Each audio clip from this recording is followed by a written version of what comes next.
Le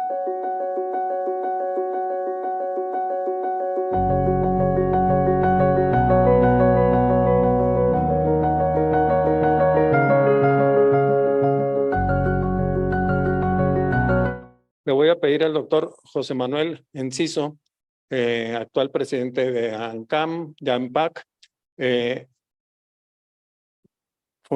miembro fundador de Greta, excelente cardiólogo de Zacatecas, que nos haga la presentación de los profesores.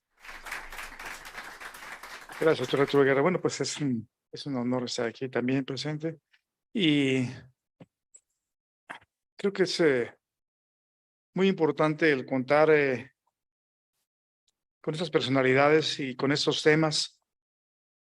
Inicialmente, el doctor, la doctora Silvia Palomo, que se ha presentado varias veces, ¿verdad? Pues es igualmente miembro fundadora de Greta, y ella es vicepresidenta del Colegio Nacional de Nefrólogos, nefróloga, una trayectoria muy importante en la nefrología mexicana, además participando en múltiples proyectos de investigación. Ella es la responsable del registro de hipertensión, que es Rita, hermana o hija, como quieran llamar, de Greta.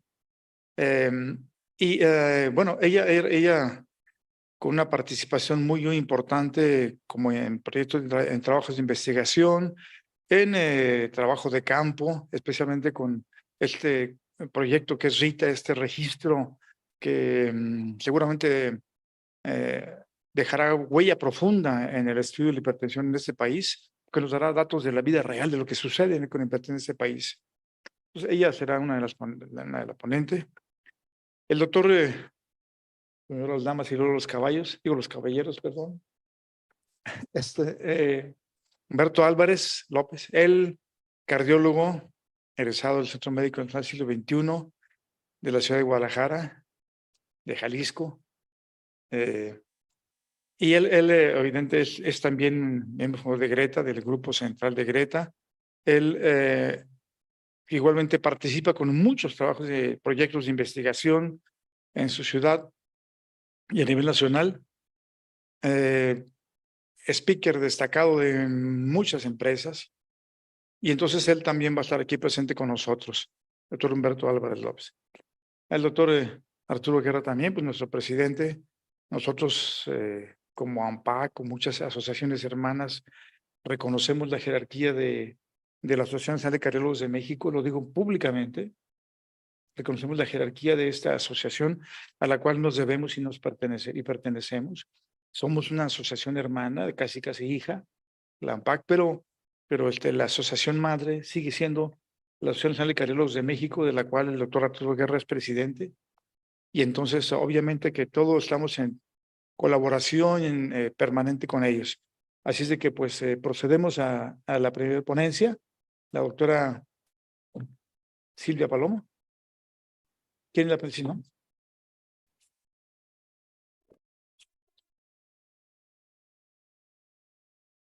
Bueno, pues me da muchísimo gusto saludarles otra vez. Muchísimas gracias por su paciencia, gracias por permanecer aquí. Si me da la primera lámina, por favor.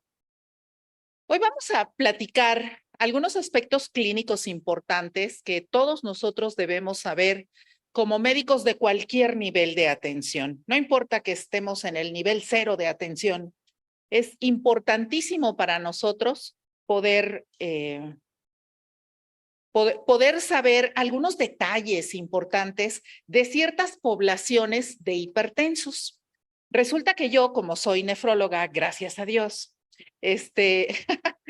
me da mucho gusto platicarles a ustedes este aspecto de la hipertensión en el paciente renal. Nuevamente mis conflictos de interés. Y bueno, lo primero que quiero decirles es que como mucho se ha hablado aquí, la clínica es muy importante para nuestra práctica diaria. Si tú en la consulta ves a un paciente que tiene evidencia de daño renal, no hay manera que te muevas a ningún lado. Ese paciente tiene un riesgo cardiovascular alto o muy alto. Esa es la primera cosa que yo quisiera dejar muy clara aquí. ¿Por qué? Porque la combinación de hipertensión más daño renal le representa al paciente la probabilidad enorme de tener un evento cardiovascular que lo mate o que lo deje discapacitado sin poder reincorporarse a sus actividades. Esa es la primera cosa que tenemos que puntualizar. Fíjense que este aspecto es un aspecto que no siempre había sido tomado en cuenta por las prácticas clínicas habituales. En su pantalla pueden ver ustedes en el lado izquierdo cómo la Sociedad Americana en el año 2018 definía al factor de riesgo de otra forma, sin tomar en cuenta de ninguna manera a los marcadores de daño renal.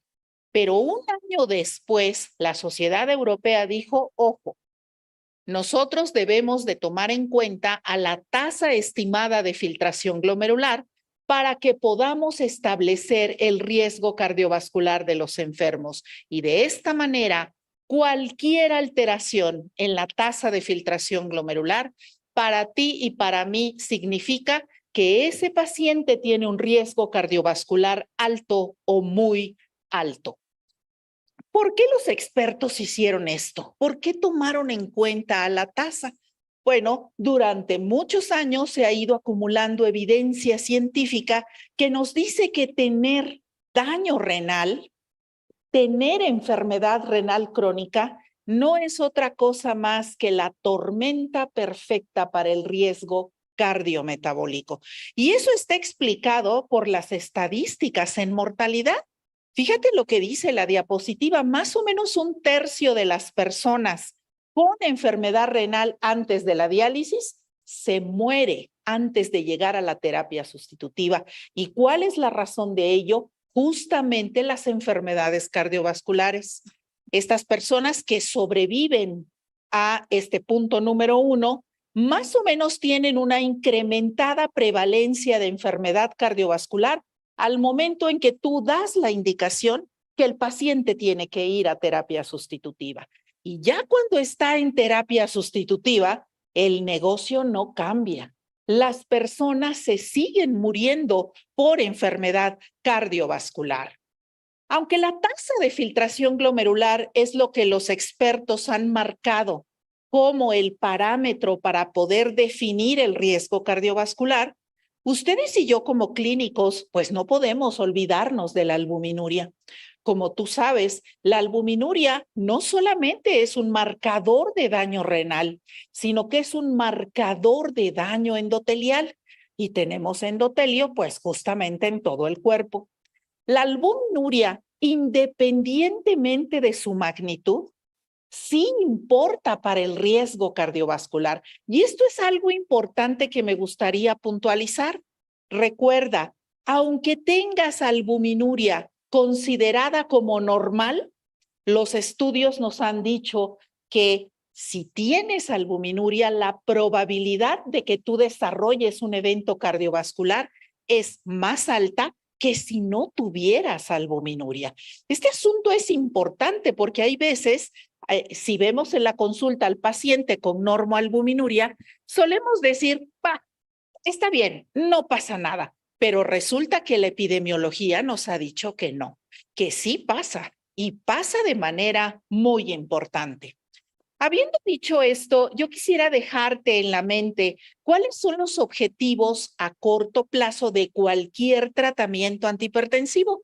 Al momento que te sientas detrás del escritorio y vas a hacer una prescripción, tú tienes que decidir qué le vas a dar, pero siendo muy objetivos, tienes que cumplir ciertas premisas. En el paciente renal, claro, hay que bajarle la presión sí o sí. El paciente a eso fue a la consulta, pero además tú tienes que buscar el fármaco correcto que le baje la albuminuria. Tienes que elegir el fármaco adecuado que favorezca la restauración del ritmo circadiano de la presión arterial. Hace unos momentos tuvimos una charla sobre cronoterapia y revisábamos la cronobiología de la presión arterial. Este aspecto es muy importante en el paciente renal. ¿Por qué? Porque, como bien lo dijo el doctor Machado, tener enfermedad renal o el paciente con daño renal, el 80% de ellos tiene el ritmo circadiano alterado. Y eso está directamente relacionado con las complicaciones cardiovasculares, muerte súbita, falla cardíaca, arritmias como la FA. Cuidado, ese paciente, fíjate la proporción de pacientes que tienen el ritmo circadiano alterado. Y ese es un aspecto del tratamiento antihipertensivo que con mucha frecuencia habíamos olvidado. Y la tercera o cuarta cosa que necesitamos cumplir en el paciente es que lo que le vayas a dar tiene que ser seguro con tasas de filtración glomerular limítrofes. Ojo, eso es lo primero que tienes que hacer cuando te sientas a dar una prescripción. Pero la segunda cosa que tienes que hacer, pues, es fijar los objetivos a largo plazo de cualquier tratamiento antihipertensivo. Tú necesitas que ese tratamiento te disminuya la velocidad de progresión. ¿Esto a qué se refiere? Bueno, se refiere al tiempo que se tarda el paciente en pasar por las 5 etapas CADIGO. Y la segunda cosa es muy marcada. Lo que le des tiene que ayudarle a disminuir los eventos cardiovasculares. Estos objetivos no se fijaron sí porque sí. Aunque la mayoría de los grandes estudios clínicos encuentran al paciente renal ahí metido dentro de su cohorte, los estudios nos han ayudado a entender estos asuntos. Estos son objetivos ya bien específicos y tú y yo, como médicos de la trinchera, los tenemos que tener en cuenta. Entonces, siendo claros, la base del tratamiento sigue siendo el bloqueo del sistema renina-angiotensina-aldosterona. No hay manera que nos podamos escapar de eso. Es importante saber que cualquier bloqueador del RAS cumple una función importante en el paciente, pero resulta que ese bloqueador del RAS necesitamos tener algún cuidado con él cuando estás enfrente de un paciente que tiene tasas de filtración glomerular limítrofes. Ojo, este paciente con riesgo cardiovascular alto o muy alto no es candidato a monoterapia. Conceptualmente no pudiera ser así. Hubiera haber situaciones en las que tú eliges darle monoterapia, bueno, pues por la situación del paciente o por alguna cosa que hayas evaluado, pero estrictamente hablando no es un paciente que tengas o que puedas meter a monoterapia.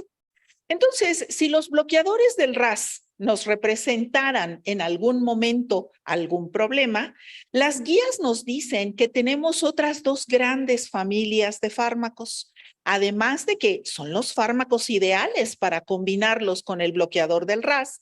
Los calcio antagonistas y los tiazídicos son medicamentos que también están dentro de nuestro arsenal. El problema fundamental, te vuelvo a repetir, con los bloqueadores del RAS, es que con estas tasas de filtración glomerular limítrofes, tú corres el riesgo que el paciente desarrolle hipercalemia. Y una hipercalemia con calocitosis te va a meter en problemas porque el paciente se va a morir si no la corregimos.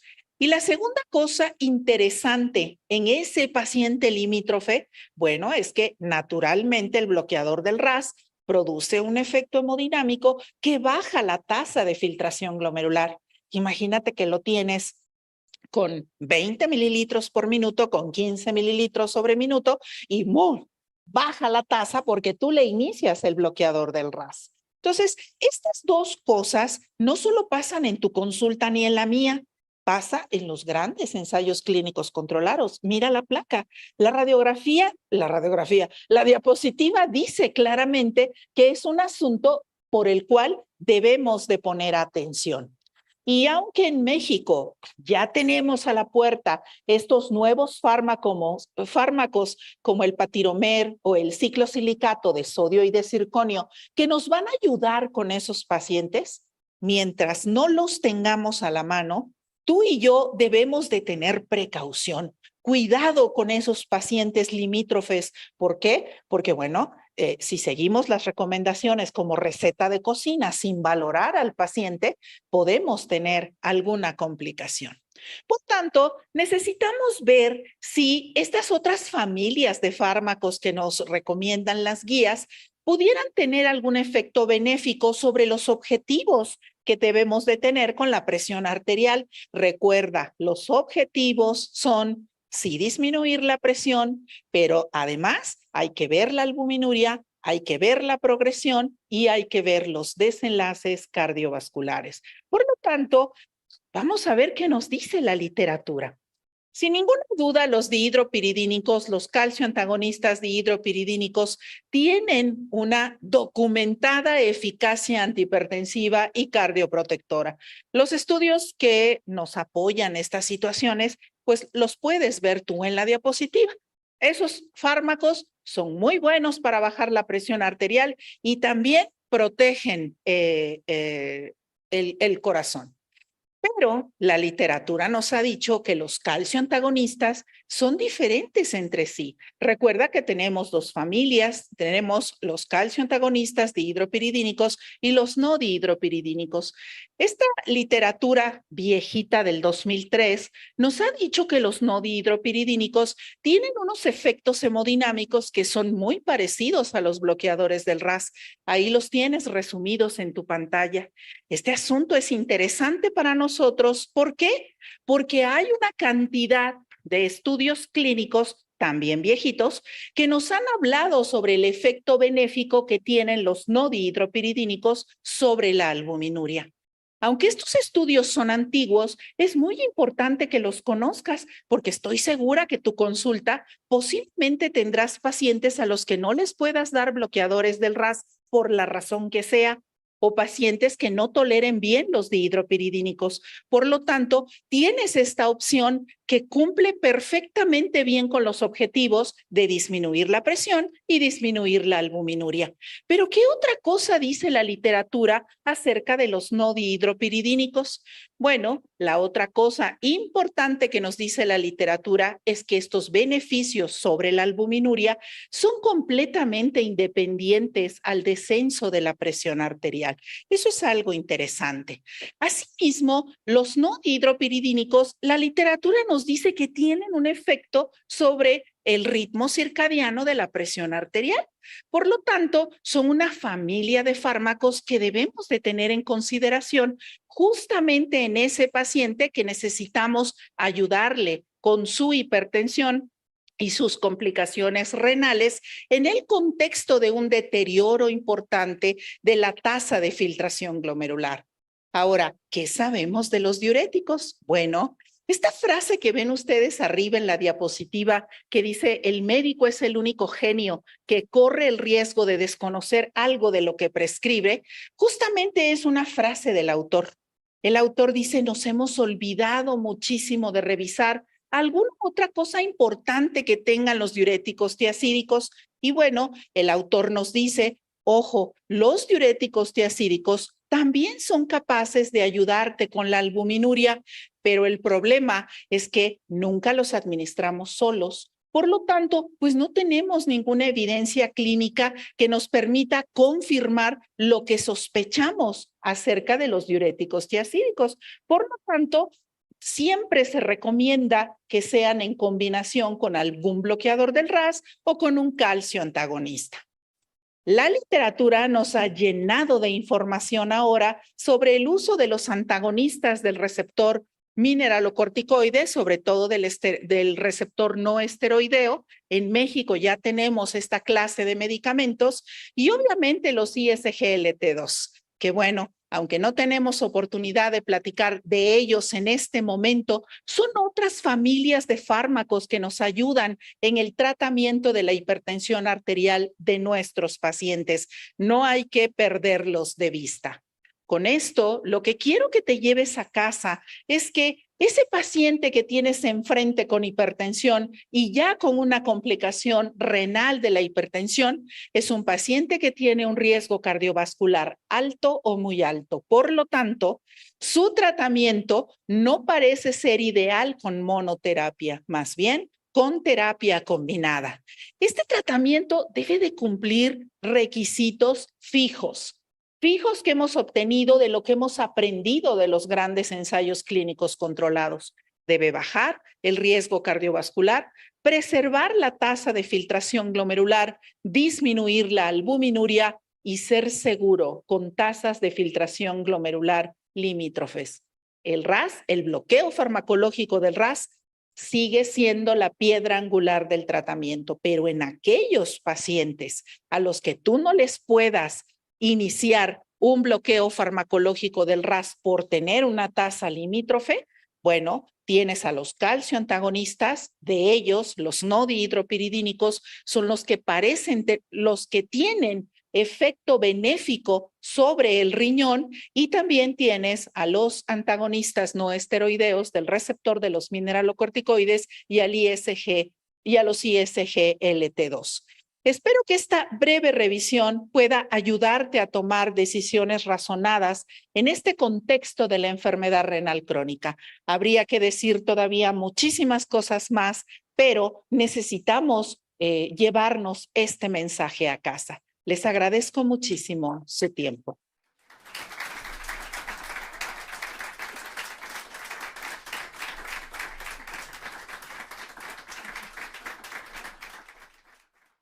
Sí, buenas tardes. Vamos a continuar. ¿Me ponen la primera diapositiva, por favor? Bien, el tema que me tocará desarrollar en los siguientes minutos se refiere a esta peculiaridad de la asociación peligrosa entre lo que es hipertensión arterial y fibrilación auricular, algo que no deseamos, ya que tanto la hipertensión puede llevar a nuestros pacientes a fibrilación auricular, o algunos pacientes que tienen fibrilación auricular pueden además ser hipertensos. Entonces, necesitamos trabajar en la optimización terapéutica y en metas conjuntas para esta entidad. Como se ha comentado, durante estos 2 días, la hipertensión es el factor de riesgo al que más muertes se le atribuyen en el mundo. Podemos verlo ahí, más que el tabaquismo y más que otras condiciones y otros factores de riesgo que están ahí descritos, y se le atribuyen aproximadamente 10.4 millones de muertes al año. Recordemos que cada año mueren aproximadamente 17.5 millones de personas, de las cuales más de la mitad son atribuidas a este factor de riesgo que es la hipertensión. Solo para recordar, y para los que estamos aquí presentes, algunos no cardiólogos, quiero decir pues que esa es la diferencia en un electrocardiograma entre lo que es un ritmo sinusal y una fibrilación auricular. Es una arritmia relativamente fácil de diagnosticar, solo necesitamos una tira de ritmo, ni siquiera necesitamos un electrocardiograma de 12 derivaciones, un dedos largo, una tira de ritmo como la podemos observar ahí. ¿Qué es lo que vamos a ver? Normalmente nosotros tenemos que ver la onda P, que nos dice que está en ritmo sinusal, y vamos a encontrar los intervalos RR o QRS a la misma distancia, intervalos RR regulares. Ahí estamos ante la presencia de un ritmo sinusal, un ritmo regular con presencia de onda P. La fibrilación auricular se le considera la arritmia más arrítmica. Siempre que encontremos un pulso, simplemente con un pulso que encontremos muy irregular, o que tengamos una auscultación con ritmo muy irregular, que todos los intervalos entre latido y latido sean irregulares, tenemos que sospechar obligadamente una fibrilación auricular. Ese es el primer paso en el diagnóstico. Siempre con el puro pulso o la auscultación podemos realmente diagnosticar una fibrilación auricular, sí, pero no será una fibrilación auricular mientras no quede corroborada con una tira electrocardiográfica o del ritmo que demuestre esta irregularidad entre los intervalos CRR o entre latido y latido, la ausencia de onda P. Aquí vemos algunas ondas que parecen ondas P, pero no son ondas P. La onda P siempre va a tener la misma morfología antes de cada QRS y aquí podemos ver como que aquí parecen dos P's, aquí parecen otras dos, aquí son diferentes, aquí parece como que hay tres. Pues no son P's, son ondas F de fibrilación auricular. Entonces, esa es la diferencia así de fácil entre lo que es un ritmo sinusal y una fibrilación auricular. Lo más fácil para sospecharlo, insisto, es un pulso irregular o un latido cardíaco muy irregular. Entonces, siempre que choquemos el pulso antes de determinar una presión arterial, como ya se comentó en el taller de hipertensión, no vamos a poder usar el método oscilométrico para la determinación de la presión, ya que es un método que nos lleva a errores, y vamos a utilizar el método auscultatorio siempre. Entonces, ese es lo primero en esto de hipertensión, que siempre tenemos que utilizar el método auscultatorio y no el oscilométrico. Entonces, siempre deberíamos de checar el pulso en todo paciente que le determinemos la presión arterial, y ahí vamos a saber si puede tener o no una fibrilación auricular. Más aún, los pacientes pueden checarse el pulso. Sí, algunos pacientes, ahora hay dispositivos para diagnosticar fibrilación auricular como el Apple Watch, ahora algunos completismografía a través de los celulares con las cámaras. Se sospecha la FA, pero siempre se tendrá que corroborar con una tira electrocardiográfica.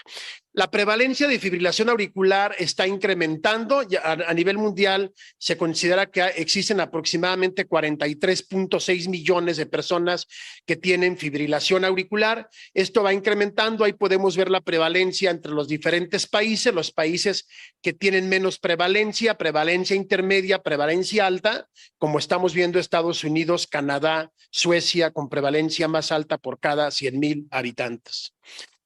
En México ha participado en algunos estudios como el Garfield AF, donde pues se encuentra que la prevalencia de hipertensión de FA en nuestro país anda alrededor de 1 o 2% la prevalencia global, pero si hablamos en personas de más de 70 o más de 80 años, esta prevalencia anda del 8 al 15% dependiendo el grupo de edad.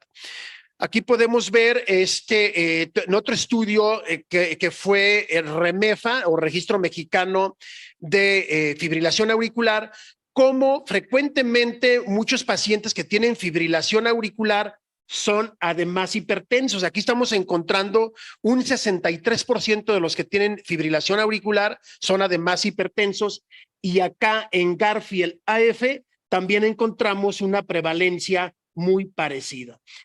Entonces, la hipertensión es un factor de riesgo para FA, pero además muchos pacientes con FA o fibrilación auricular son hipertensos. Veamos cómo en Garfield, que incluyó un estudio global que incluyó 17,162 pacientes en 35 países, estamos encontrando una prevalencia de hipertensión de 73%. Entonces, esta asociación hipertensión y fibrilación auricular es una asociación muy frecuente y que idealmente deberíamos saber diagnosticar y tratar en forma adecuada.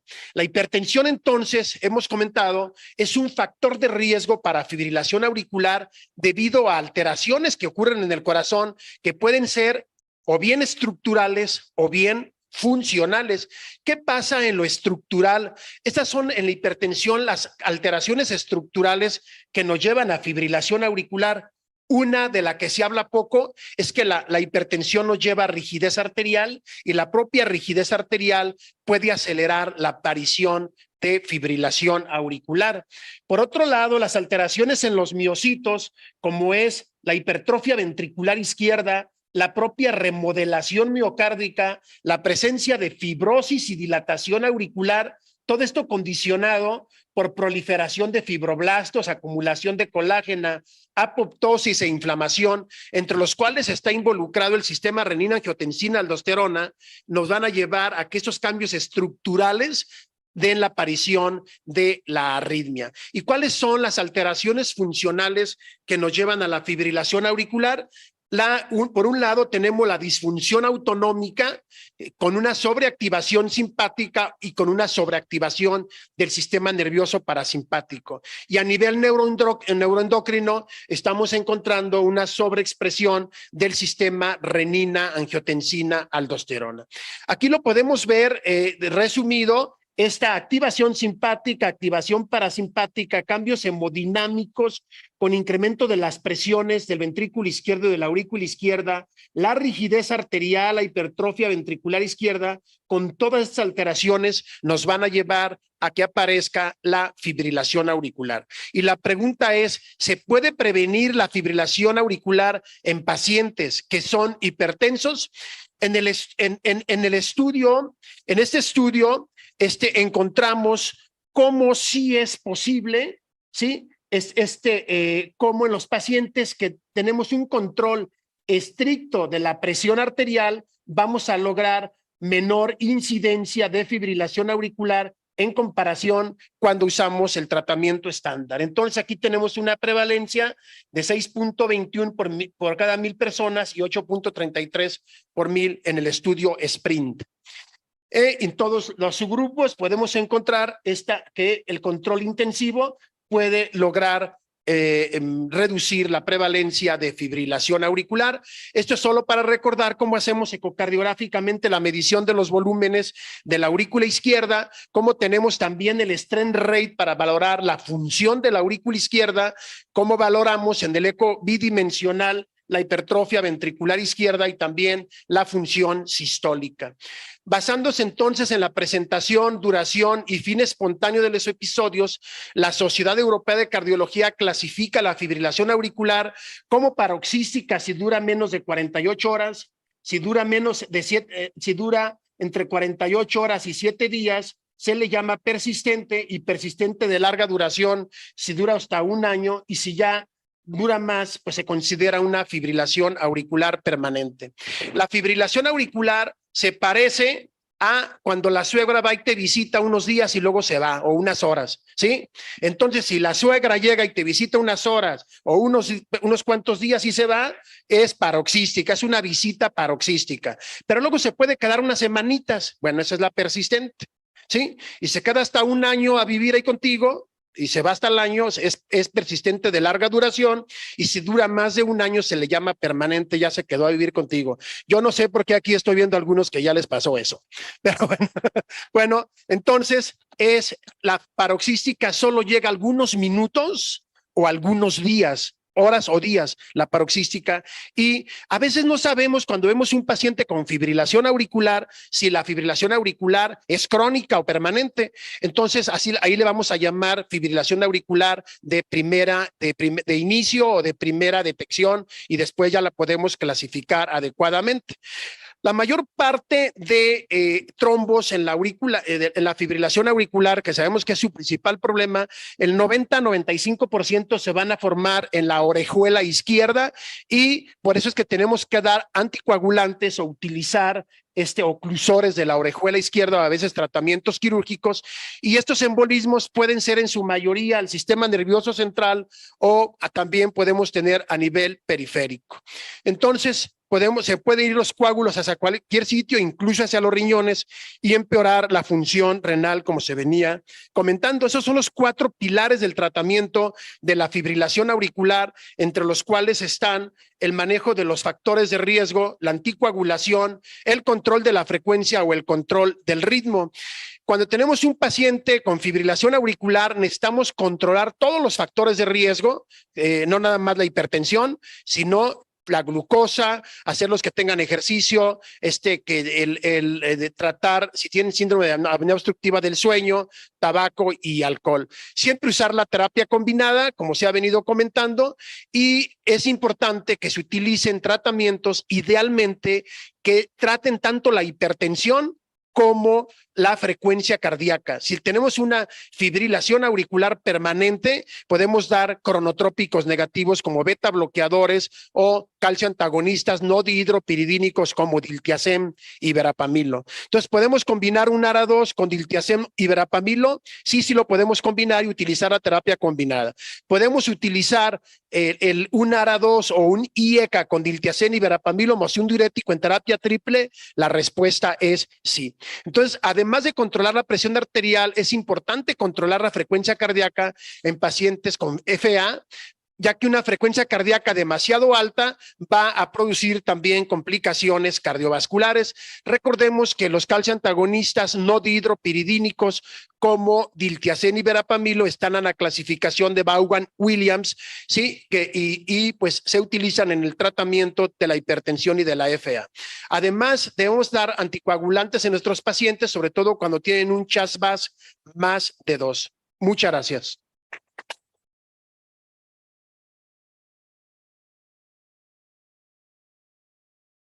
Bueno, gracias, Humberto. Tengo dos preguntas para la doctora Palomo, pero antes, para que nos despertemos, quiero hacer una pequeña encuesta así para que nos despertemos y regresemos a este mundo.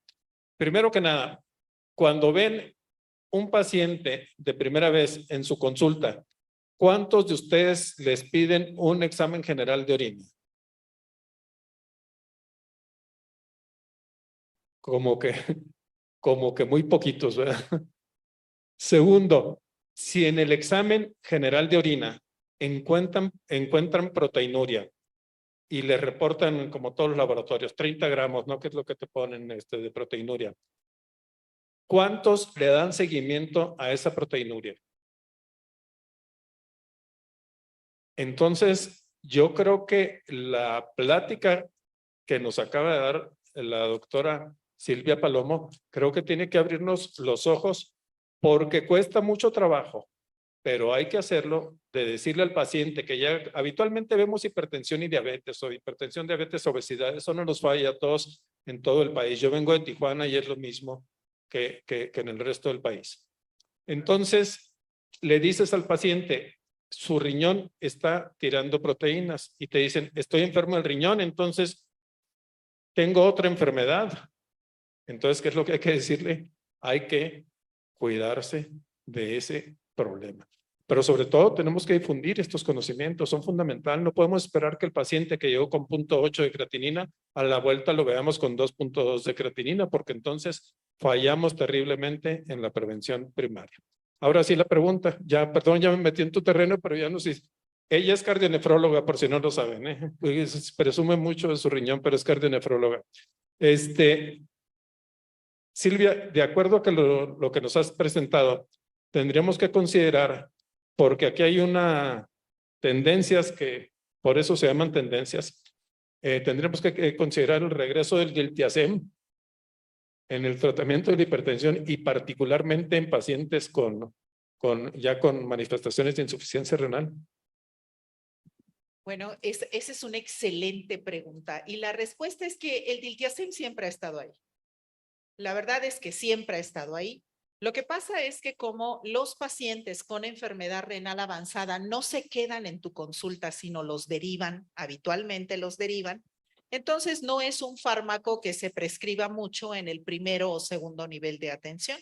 Más bien lo prescribimos de este lado, cuando ya estamos viendo las cosas rojas y ya sabemos que el paciente necesita eso. Esa es la razón por la cual ha sido para nosotros importante compartirles a ustedes esta información. El diltiazem siempre ha estado allí. No sé cuántos años tenga la... Más que yo. 37 años tiene la molécula. Actualmente lo utilizan más los cardiólogos en el primer nivel de atención, pero el paciente con daño renal justamente no es algo que se permee mucho en muchos foros. Por lo tanto, sí nos pareció pertinente platicárselos. Por si acaso no hubiese nefrólogo en su hospital, pues esa es una opción. Pero siempre ha estado ahí el diltiazem. Me permite un comentario. se habló precisamente de que, muy importante, se habla del sistema renina-angiotensina-aldosterona como si fuera un continuum. Y la aldosterona por sí misma es independiente de la angiotensina 2. Y no solamente se produce en las suprarrenales, se produce en muchos sitios también de manera ubicua. Y muy frecuentemente la usamos como si fuera la de el cuarto medicamento, el cuarto paso. Pero fíjense ustedes lo importante de controlar el sistema renina-angiotensina, pero también la aldosterona. Los efectos aldosterónicos sobre todos los tejidos, especialmente cardiovascular, es bien importante. Se ha hablado de que existen ahora los esteroideos y que viene un no esteroideo, pero desafortunadamente este es carísimo. 1,500 pesos. 1,500 pesos no está al alcance realmente y contamos realmente con algo que nos resuelve mucho el problema. La spironolactona, que también la conocemos hace mucho tiempo y que nos resuelve muchos problemas de hipertensión grado 2, 3 o hipertensión resistente. Y hay que tenerlo en cuenta no solamente como droga de cuarto paso, ¿verdad? Sino es importante también que la tengamos en cuenta para el control completo del sistema renina-angiotensina-aldosterona. El único antagonista de los receptores mineralocorticoides, que sé qué decirles, ¿verdad? Antagonista de los receptores mineralocorticoides, no antialdosterónicos. De los receptores mineralocorticoides, y la spironolactona está en nuestro acceso, es económica y realmente nos resuelve muchos problemas, especialmente en los pacientes hipertensos o bien que necesitan una doble dos, triple medicamento o cuarto medicamento de hipertensión resistente. Entonces, hay que tener mucho en cuenta también que la aldosterona actúa independientemente de la angiotensina 2. Sí, nada más que hay que tener cuidado con las tasas de filtración glomerulares limítrofes en este sentido. Y el potasio. Muchas gracias. Bueno, pues primero felicitarlos por esta presentación. Yo quería preguntarle a los dos, a la doctora Palomo y al doctor Humberto, uno de los temas más importantes del daño renal es que la proteinuria es que tampoco duele. El paciente no llega diciendo, oiga, tengo proteinuria, doctor, quiero que me vea. Y también eso de la espumita, que yo tengo espuma en la... etcétera, ¿no? Y también la FA, Humberto, hay FAs paroxísticas o FA fantasma que le llaman, que el paciente no siente nada y ya tiene FA de repente y solamente lo podemos saber con un holter de inclusive 1 año.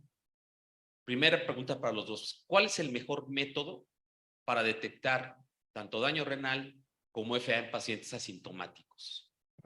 ¿Y y cuándo debemos buscarlo? Porque como clínicos tú le puedes preguntar al paciente, oye, ¿has tenido palpitaciones? Dice, no. Pero hay estudios donde se ha visto que hay FA fantasma y es más riesgo de veces. Y te lo pregunto directamente, Humberto, porque sabes que ahora hay métodos digitales, aunque no es lo mejor, que pueden detectar FA. Y a ti, Silvia, porque creo que también hay métodos más sencillos donde yo puedo sospechar de una manera muy fácil que mi paciente hasta clínica puede empezar a tener daño renal. Empezamos con las preguntas. Gracias, Héctor. Esa es una excelente pregunta. La albuminuria, doctores, es el marcador ideal que debemos buscar. No es lo mismo medir proteinuria que medir albuminuria. ¿En quién lo busco? Lo busco en aquellas personas que tienen condiciones que favorecen el daño renal.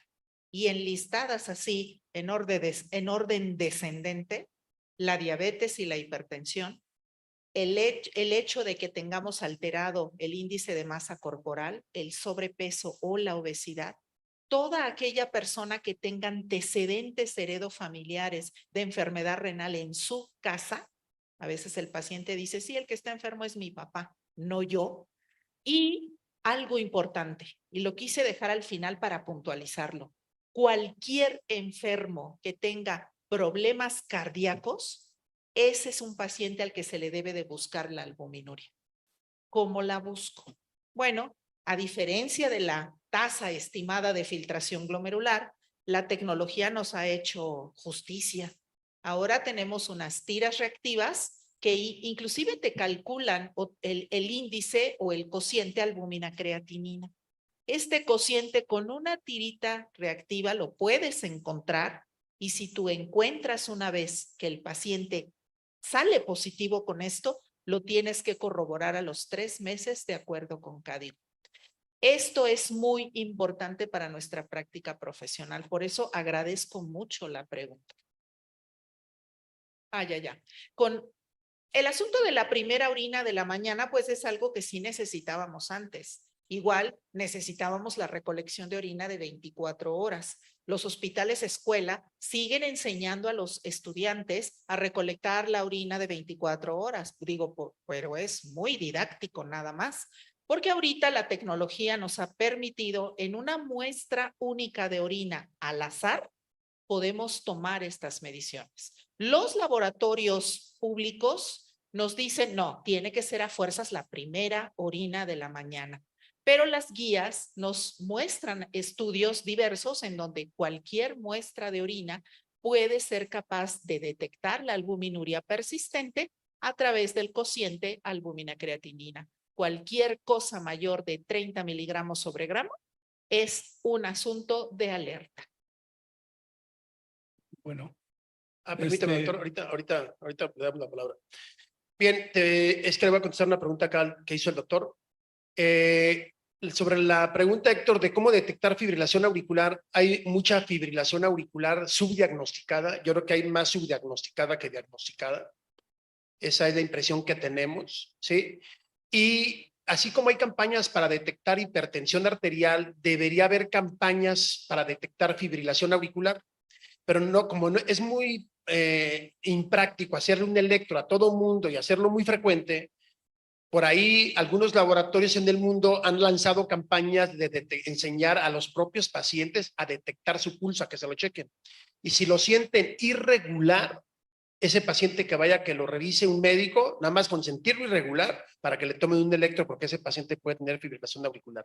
Eso sería como una tendencia pública de detección de fibrilación auricular, y yo creo que sería la más efectiva para que una vez que el paciente se detecta el pulso irregular, se tome un electro.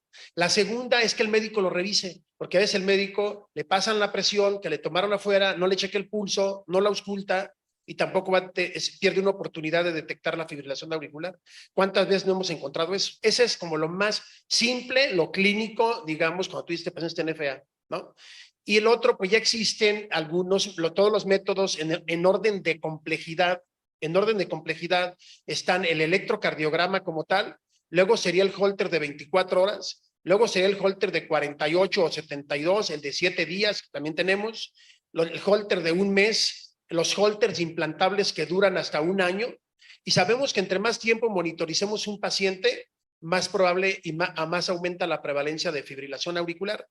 Pero aún así, como es poco probable que se detecte, entonces ahora lo que se hizo es que los mismos pacientes puedan detectarse la fibrilación auricular y tomarse el electrocardiograma. ¿Con qué? Con el Apple Watch. El Apple Watch es el primer dispositivo que las personas pueden tener, y fue creado para buscar fibrilación auricular, y está el estudio Apple Heart, donde se demuestra que se incrementa el screening de fibrilación auricular. Y también ahora hay muchos dispositivos, ¿sí? Hay muchos dispositivos para buscar fibrilación auricular, y la pletismografía de impedancia que se hace con la cámara de los celulares. Hay algunas apps que también te muestran como las ondas, y si están irregulares también te dice es probable que tenga fibrilación auricular, y todo el mundo tiene un celular, entonces también sería una forma de buscarlo. Gracias. Mi pregunta era de la detección, digamos, de la tirita para detectar albuminuria. Digamos, mencionaba que es a partir de 30 para arriba, pero si es de menos.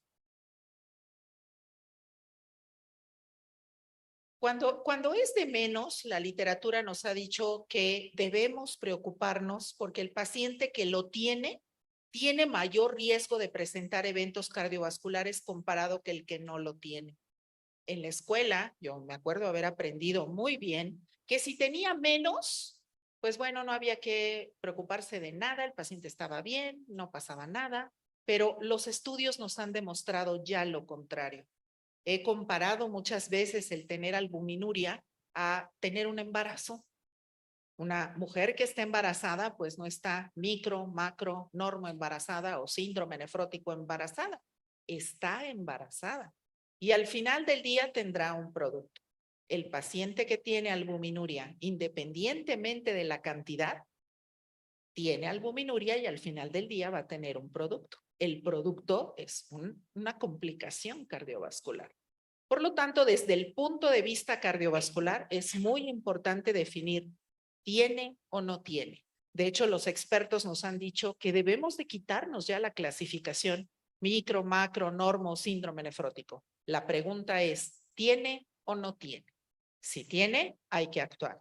Si no tiene, hay que vigilar. Gracias.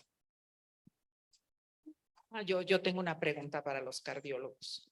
Me preocupa mucho el asunto ese de la fibrilación auricular, sobre todo cuando dicen pues que no te da síntomas y que de repente un día puedes tener un EBC y bueno, ya estuvo, ¿no? Porque tuviste la fibrilación auricular.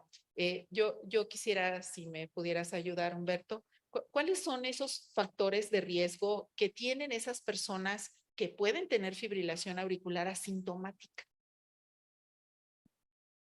Bueno, uno muy importante es la edad. La edad, más de 55 años de edad, aumenta la prevalencia de fibrilación auricular.